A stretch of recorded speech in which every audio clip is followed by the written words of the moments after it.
Your 3-minute question and answer period for the TD Entrepreneurship Challenge will now begin. Which area of your project do you see as the most innovative and why? The most innovative area of our project is that we get high school kids to work with real businesses and have the businesses implement their project, or at least pitch it to their executive leadership team. Next question. How did you conduct your needs assessment? We conducted our needs assessment by evaluating different high school curriculum in the Hamilton-Halton area, and as well as looking at what environmental extracurricular opportunities were available for students. That's how we developed our programming. Next question. Do you have an exit strategy for this project?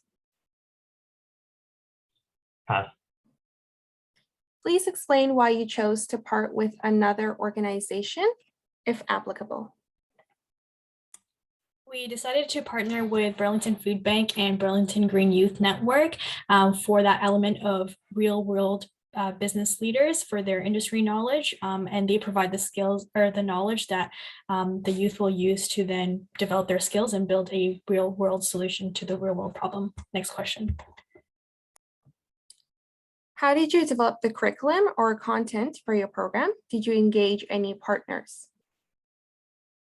So in order for our case competition to be more innovative and more skills-based, we really wanted to make sure that we were not only connecting with youth and learning about the needs and skills that they require, but also community members to see how we can bring in that aspect. So not only are we discussing skills, but we're also bringing in social justice lens and climate science knowledge to make it more non-traditional and geared toward innovation and the global climate crisis. Next question.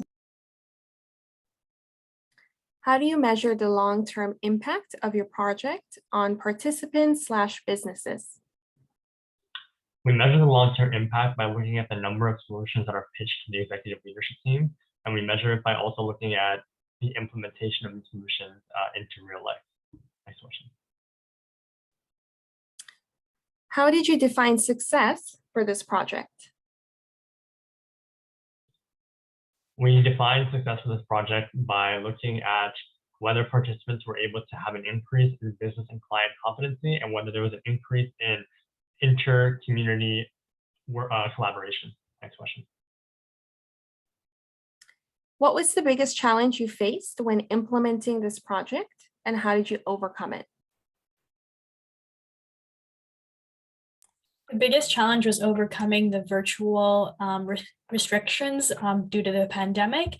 It was hard to build relationships and connections, but we overcame it by making the time to meet with students and partners. Your time has now expired. Thank you.